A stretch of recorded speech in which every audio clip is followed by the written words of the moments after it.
Well, that's cool for me. Reasonable amount of veins.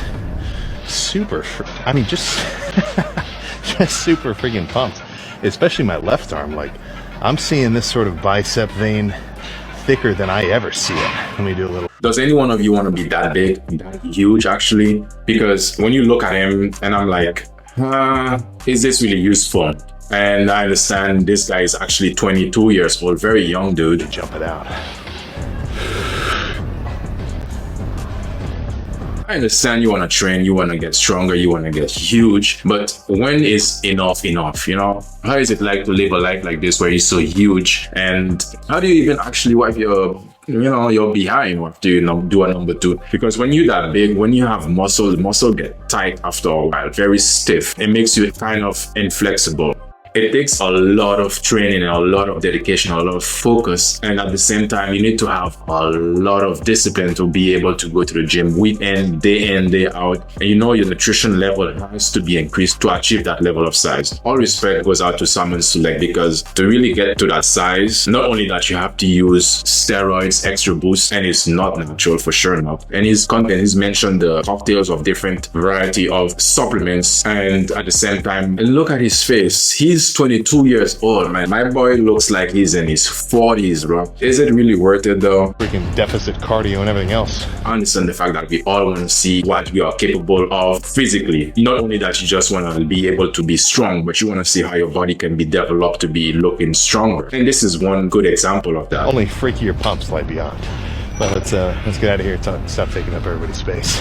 Look at his skin, the quality of his skin. All of these things he has to use to get into that level is really not only messing up his skin, it's actually destroying his internal organs, because he has to use these steroids and these other things that are basically unnatural to the body, give the body that extra boost to actually get there. Nobody really gets on you, but I mean, in no way is that advice. I'm just simply telling you what's going on. Skin issues that you normally wouldn't get if you are just gymming and just working out naturally.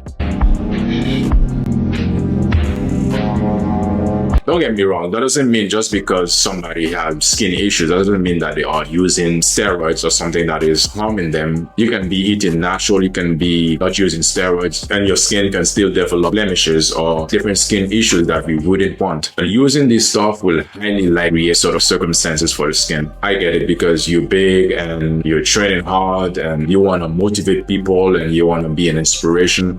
These are the good part about it. I'm not saying that it's all bad, but I just have a question. Is it really worth it? People who are bodybuilders who's been doing this for a long period of time, they end up either die early, develop some sort of health issue, chronic health issue that just lasts over their lifetime. They just become paralyzed. Take, for example, C.T. Fletcher. A really cool dude. Just a lot of different bodybuilders have suffered a lot because of different chemicals that they had to use to actually get the result they wanted. 5 fitness influencers who died from illegal hormone use. Number 1 is a fitness influencer. He tragically passed away at 22. The results, you cannot argue with it, because you can actually look at him, you see this guy, he's really determined, he's doing his thing. But I believe if you're gonna train, if you're gonna go to the gym, it's better that you go to the gym with a goal in mind, not just to get big, but for functionality. What I mean is to feel stronger in yourself, not just in your body, not just mentally, but to feel better about yourself as well. There are a lot of reasons why you go to the gym, but for me personally, I prefer to just get fit, just huge. And when you become so huge, it's nice to look at, it feels good to be able to lift such heavy load, but it hinders your life tremendously. Anyone who wants to do this, do your thing. But